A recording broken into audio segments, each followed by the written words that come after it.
Salut frères et sœurs, restez bénis. Bon, je vais aller droit au but. Direct. Ça sert à rien de tourner en rond. J'ai fait une petite vidéo, une courte vidéo, parce que j'ai pas envie de me retarder longtemps sur ce sujet. Donc, frères et sœurs, est-ce qu'en tant qu'enfants de Dieu, nous devons participer à ce genre de manifestation qu'on peut voir le 17 novembre, où c'est cette manifestation où il y a une pensée collective qui se met en route, où il faut mettre des gilets jaunes, où il faut mettre des gilets jaunes sur sa voiture, dans sa voiture, sur soi, bloquer la France, bloquer le peuple français, pour faire réfléchir le gouvernement. Est-ce que vraiment, nous, en tant qu'enfants de Dieu, nous sommes appelés à faire ces choses-là? J'ai qu'une réponse à vous donner. Est-ce que le Saint-Esprit vous pousse à faire ça? Est-ce que ça vient vraiment de Dieu? Si vous le faites là, si vous êtes motivé par tout ça, est-ce que c'est pas justement un effet de mode ou le fait que vous avez un peu un esprit révolutionnaire ou parce que vous en avez marre, hein, tout banalement, qu'on vous taxe? Mais est-ce que vous, en tant qu'enfant de Dieu, vous devez pas rendre à César ce qui appartient à César? Parce que on a bien vu, hein, dans la Bible, quand les gens ont posé la question à Christ, est-ce que nous devons payer des impôts à César? Qu'est-ce que Jésus-Christ a répondu? Rendez à César ce qui appartient à César. Donc c'est comme si vous posez la question aujourd'hui à notre Seigneur Jésus-Christ, est-ce que nous devons payer les taxes en plus qui nous mettent, que Macron nous met, que Monsieur Macron nous met? Eh ben, qu'est-ce que Christ va vous répondre tout simplement? Pourquoi il va changer sa réponse? Parce que soi-disant vous mettez un gilet jaune?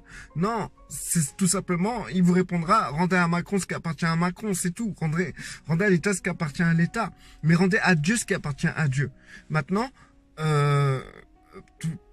beaucoup de gens vont me dire oui, mais écoute, c'est vrai, il faut faire quelque chose parce que on n'a pas à manger, on n'arrive pas à payer notre pain, on n'arrive pas à finir la fin du mois. Franchement, vous êtes enfant de Dieu. C'est Dieu, dans la Bible, parce que moi je me fie à la Bible. Hein, si vous êtes chrétien, catholique ou d'une autre religion, évangélique ou quoi que ce soit, et que vous ne faites pas confiance en ce qui est écrit dans la Bible, remettez votre foi en question ou devenez musulman, tout simplement. Alors, dans la Bible, il est écrit que nous n'avons pas à nous inquiéter du lendemain, que le Père pourvoit. Je pose la question, s'il y a un chrétien là qui m'écoute, qui crève de faim, qui n'a pas mangé depuis 5 jours, je veux bien remettre ma foi en cause. Voilà, je veux bien remettre ma foi en cause sur ce qui est écrit dans la Bible, sur les promesses que Dieu a données à ses enfants. Ce que Christ a dit, que le Père était bon, que même nos parents qui savent nous donner de bonnes choses, et qu'en vérité nos parents sont mauvais, combien à plus forte raison Dieu qui est bon saura nous donner de bonnes choses. Donc est-ce que nous devons laisser place à l'inquiétude du fait qu'on va manquer d'argent, soi-disant parce que l'État nous taxe? Les taxes ont toujours existé et c'est ça qui fait fonctionner la société aujourd'hui, la société dans laquelle vous pouvez vivre en paix. Où c'est pas comme dans des pays en guerre comme le Yémen, où on voit en ce moment des photos d'enfants qui sont squelettiques. Désolé, on n'en est pas là aujourd'hui et on en est loin, très loin. Donc aujourd'hui, il se passe un truc, les gens sont tout le temps en train de râler. Je vais au travail, des gens ils râlent. Je vais à tel endroit, des gens ils râlent. Je vais sur Facebook, des gens ils râlent. Les gens ils font que râler, ras-le-bol. Mais je tiens à vous dire, frères et sœurs, mais quand est-ce que vous allez chercher à vivre? Parce que le temps que vous râlez, les minutes c'est cool, les heures c'est cool, les jours c'est cool, vous profitez de rien, vous êtes toujours pas content quoi en fait. Qu'en réalité, là, ceux qui m'écoutent, vraiment, vous avez à manger, c'est très bien. Vos enfants, vous pouvez nourrir vos enfants, c'est très bien. Il n'y a pas de bombe qui se pose à côté de chez vous. C'est très bien. Vous pouvez encore profiter d'offrir des cadeaux à Noël à vos enfants ou à d'autres personnes. C'est très bien. Vous avez une télé chez vous. Vous achetez des clopes. Vous allez, vous achetez aussi de l'alcool. Voilà. Vous avez une vie qui est au-dessus de la moyenne du reste du monde. Voilà. C'est pas partout pareil. Comme j'ai expliqué tout à l'heure à un collègue, le collègue, il disait, ouais, nanana, c'est la merde, en France, c'est la merde, nanana. Je dis, mais attends 2 secondes. Tu dis que c'est la merde et tout. Tu payes ton loyer, t'as les moyens de payer ton loyer, t'es au chaud chez toi. Tu manges quand tu veux. Ton frigo, il est plein. Là, tu vas rentrer du travail, tu vas ouvrir ton frigo, tu vas manger. De quoi tu te plains en vérité? C'est quoi le problème? C'est que t'arrives pas à payer à te payer tout ce dont tu as envie. C'est ça le problème. Mais c'est pas ça la vie, les gars. La vie, c'est dur. La vie, c'est la galère. Il y en a qui réussissent, qui naissent avec une cuillère en or, et alors, c'est leur vie, c'est pas la nôtre. Mais la vie, c'est galère. Vous savez, le temps de tranquillité qu'on vit là en ce moment en France, ben c'est pas quelque chose qui va durer.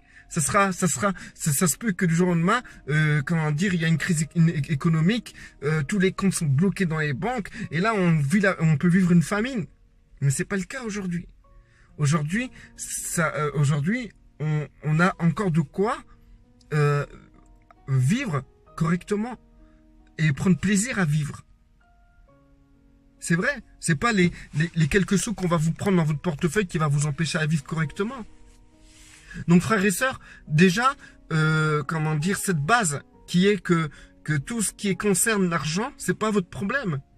Parce que quand vous avez donné votre vie à Christ, c'est Christ qui, aujourd'hui, gère votre vie. Si le Christ veut que vous soyez le président de la République, il claque des doigts, vous êtes président de la République. Mais s'il a décidé que vous vivez comme ça, avec tel travail, vous avez telle voiture, vous vivez dans tel pays, vous avez tel revenu, si vraiment vous êtes en Christ, que vous êtes enfant de Dieu, c'est que Dieu a trouvé bon que vous viviez comme ça. Maintenant, si vous n'êtes pas content, je pense que c'est pas avec un gilet jaune que vous allez avancer dans votre vie. C'est pas en allant le samedi 17, bloquer la France, bloquer le peuple français pour faire réfléchir le gouvernement que ça va avancer. Mais par contre, si en tant qu'enfant de Dieu, vous trouvez que ça va pas, que votre vie ça va pas, je pense c'est tout que au lieu de mettre un gilet jaune, il faudrait aller vers le Père pour lui demander de vous rendre des comptes. Parce que votre vie vous convient pas là maintenant. Donc si ça vous convient pas, c'est que le Père fait mal son boulot. Et si le Père fait mal son boulot, bah c'est pas dans la rue que ça va bouger. C'est en allant le consulter. Et vous plaindre devant lui. Oh, comment ça se fait et tout, voilà, t'as vu le sale boulot que tu m'as donné, Dieu et tout. C'est nul, c'est pourri, ma vie elle est pourrie. T'as dit que tu prenais soin de moi et en vérité tu prends pas soin de moi. C'est comme ça qu'il faut faire. Allez râler là où il faut râler. En tant qu'enfant de Dieu. Maintenant, laissez les gens du monde manifester dans le monde comme ça leur enchante. En sachant que c'est tourner en rond ce qu'ils font. Il y a rien de concret. Au lieu d'embêter les gens, le peuple, qu'ils aillent embêter directement le gouvernement, qu'ils aillent faire quelque chose au Parlement, je sais pas moi, à l'Élysée. Mais vous imaginez, j'entends du style des trucs comme ça en ce moment. Ouais, il faudrait faire les courses maintenant parce que samedi, on va être bloqué. Vous vous rendez compte? Alors en fait, c'est qui est emmerdé en fait? C'est qui? C'est moi qui dois aller faire des courses qui sera emmerdé. C'est vous qui devez vous déplacer là samedi, qui allait être embêté. Donc là, la manifestation, elle va déranger qui au fond? Donc voilà, ce que je tiens à vous dire, c'est que en tant qu'enfant de Dieu, déjà les choses du monde, on ne doit pas s'en inquiéter. Et si, moi je suis pas contre les gens qui manifestent, qui sont là, qui crient leur mécontentement, tout ça. J'ai rien contre. Mais le problème, c'est que quand les gens sortent dans la rue, c'est pour une victoire de Coupe du Monde ou c'est pour juste parce que on leur a pris un peu d'argent dans leur portefeuille. Voilà pourquoi les gens sortent dans la rue, quoi, en fait. Il n'y a pas de personne, on voit personne, moi j'en fais partie, mais par contre, si je vois qu'il y a des mouvements qui se font par rapport à nos dirigeants qui vont aller bombarder ailleurs, ou par rapport au massacre qui se passe dans les pays comme le Congo, comme le Yémen, comme la Palestine, etc., par rapport à tout ça, si les gens décident de sortir pour que leur gouvernement font le nécessaire, bouge pour que ça s'arrête tout ça, ou pour faire quelque chose, quoi, pour dire voilà, ça c'est pas bien, on n'est pas d'accord avec tout ça, On va le manifester sans embêter le peuple, sans bloquer la France. Juste qu'on sorte dans les rues, on manifeste sans embêter les gens. Pourquoi obligatoirement bloquer ou embêter les gens? Comme si c'était beaucoup mieux que les gens, que ça les fait réagir. La seule chose qu'on peut faire en bloquant la France, c'est bloquer l'économie. Et si on bloque l'économie, bah pendant ce moment-là, bah on rembourse pas la dette. Et comment dire, et on complique la situation. Bref, en tant qu'enfant de Dieu, je pense qu'on a d'autres combats que des combats que quelqu'un il arrive sur internet, il dit ah tiens on va faire ça. Et que nous on est tout derrière comme ça et tout en train de suivre et tout, oui on va faire ça aussi et tout. Non, je pense et tout que nous on a d'autres combats frères et sœurs. Beaucoup plus importants, beaucoup plus sérieux que de combattre parce que soi-disant on paye l'essence un peu plus cher quoi. Bon frères et sœurs, restez bénis et demeurez dans la paix.